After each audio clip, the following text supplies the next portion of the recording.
ஓட்டுகளை சின்னத்திலே வாக்களித்து வெற்றி பெறச் செய்தவர்கள் நீங்கள்.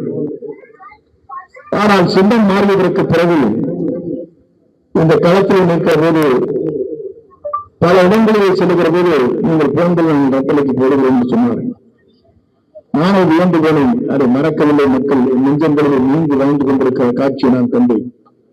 அதை புரட்சித் தலைவர் எம்ஜிஆர், புரட்சித் தலைவர் அம்மாவால் வழிநடத்தப்பட்ட அந்த சின்னத்தை மறக்காமல் மக்கள் நினைக்கும் என்பதை நான் கண்டேன். அதற்கு பிறகு இடத்தில் சொல்லுகிற போது நான் சொன்னேன், இந்த தமிழகத்தை ஆளக்கூடிய தமிழக வெற்றிக் கழகத்துடைய தலைவராக இருக்கிற ஒரு நேர்மையான ஆட்சியை தமிழகத்தில் மேற்கொள்வதற்காக துணிந்து நிற்கின்றோம்.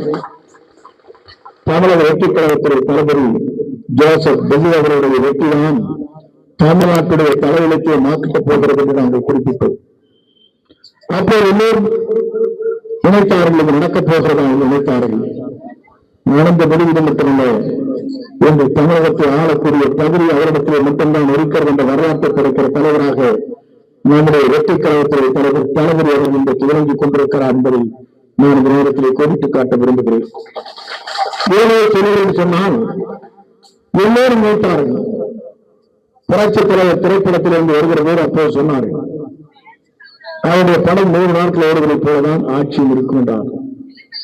ஆனால் அது உயிரிழந்தவர்கள் அவர் நாம் தமிழ்நாட்டின் நிரந்தர முதலமைச்சர் என்ற வரலாற்றை படைத்தார். அதற்கு பிறகு அம்மாவில் வந்தார்கள்.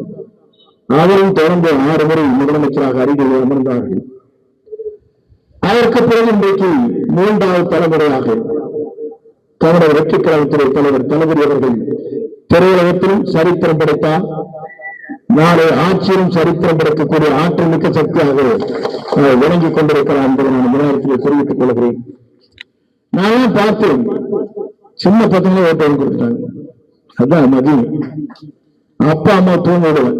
இந்த முறை விஜய் எங்களுக்கு ஓட்டு போட்டுதான் வரவனுக்கு தாத்தா பாட்டி ஈட்டி யாருமே தூங்கல.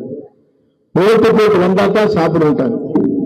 இதெல்லாம் அரசியல் வரலாற்றில் நடக்காது என்று சரித்திரம்.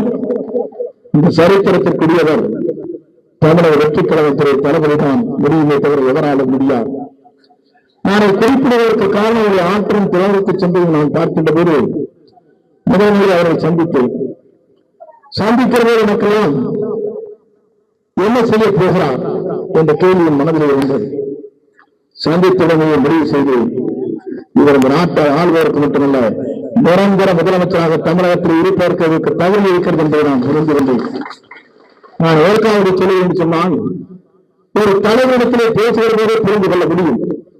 அப்படிப்பட்ட தலைமை நம்மிடத்தில் இருக்கிறது என்பதை நான் அறிவேன். அது மட்டுமல்ல, தொலைநோக்கு சென்ற ஒரு தூய்மையான ஆட்சி நடத்தும் என்று கருதுகிறார். எல்லோரும் நினைக்கக்கூடும். எல்லோரு கனவுகளை நிறைவேற்றுகிற தலைவராக தமிழ்நாட்டில் கவனிக்கக்கூடிய ஒரு தலைவர் தமிழக வெற்றிக் கழகத்துடைய தலைவர் தளபதி அவரை தவிர யாராலும் முடியாது என்பதை நான் விநாயகத்தில் தெரிவித்துக் கொள்கிறேன்.